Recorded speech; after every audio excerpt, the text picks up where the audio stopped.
Hi. യുഎഇയിൽ നല്ല തണുപ്പ് കൂടി വരികയാണ് ഇപ്പോൾ. പലരും ജോയിന്റ് സ്റ്റിഫ്നെസ് അല്ലെങ്കിൽ ജോയിന്റ് പെയിൻ കംപ്ലയിൻറ്റ് ചെയ്യുന്ന ഒരു പീരീഡാണിത്.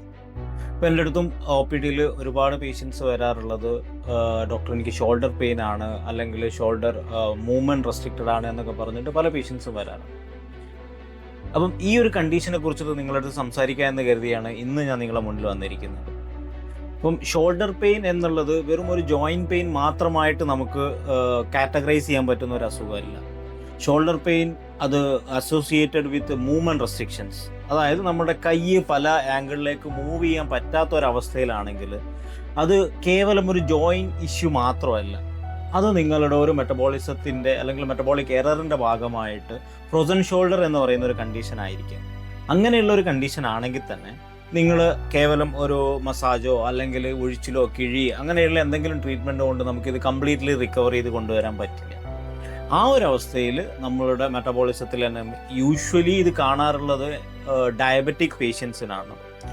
ഈ ഫ്രോസൺ ഷോൾഡറിൻ്റെ വേറൊരു പേരെന്താണെന്ന് വെച്ച് കഴിഞ്ഞാൽ അഡ്ഹസീവ് കാപ്സുലൈറ്റിസ് എന്നാണ്. അതായത് നമ്മളുടെ ഷോൾഡർ ജോയിൻ്റ് ഒരു ബോൾ ആൻഡ് സോക്കറ്റ് ജോയിൻ്റ് ആണ്. അപ്പോൾ ഈ ക്യാപ്സ്യൂളിനകത്തോട്ടേക്ക് നമ്മളുടെ ബോൺ സ്റ്റക്കായി പോകുന്ന ഒരവസ്ഥയാണ് ഈ അഡ്ഹസീവ് കാപ്സുലൈറ്റിസ് എന്ന് പറയുന്നത്.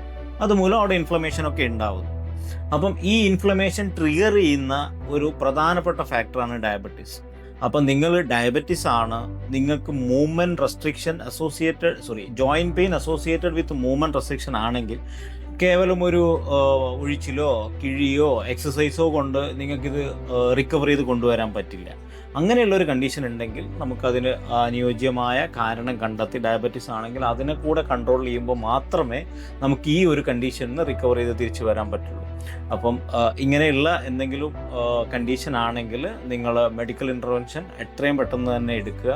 കാരണം ഇതൊരു പ്രോഗ്രസീവ് സ്റ്റേജ് ഡിസോർഡറാണ്. നിങ്ങൾക്ക് ആദ്യം പെയിൻ ഉണ്ടാവും, രണ്ടാമത് മൂവ്മെൻറ്റ് റെസ്ട്രിക്ഷൻസ് ഉണ്ടാവും, പിന്നെ പെയിൻ പോയിട്ട് കേവലം ഒരു മൂവ്മെൻറ്റ് റെസ്ട്രിക്ഷൻസ് മാത്രമായിട്ടുള്ള ഒരു അവസ്ഥയിലേക്കൊക്കെ വരുന്ന ഒരു സ്റ്റേജ് വൈസ് പ്രോഗ്രസീവ് ഡിസോർഡറാണ് ഫ്രോസൺ ഷോൾഡർ എന്ന് പറഞ്ഞു കഴിഞ്ഞാൽ. അപ്പം ഇങ്ങനെയുള്ള എന്തെങ്കിലും കണ്ടീഷൻ നിങ്ങൾക്ക് ഉണ്ടെങ്കിൽ നിങ്ങൾ ഉടൻ തന്നെ ഒരു മെഡിക്കൽ ഇൻ്റർവെൻഷൻ എടുക്കുക.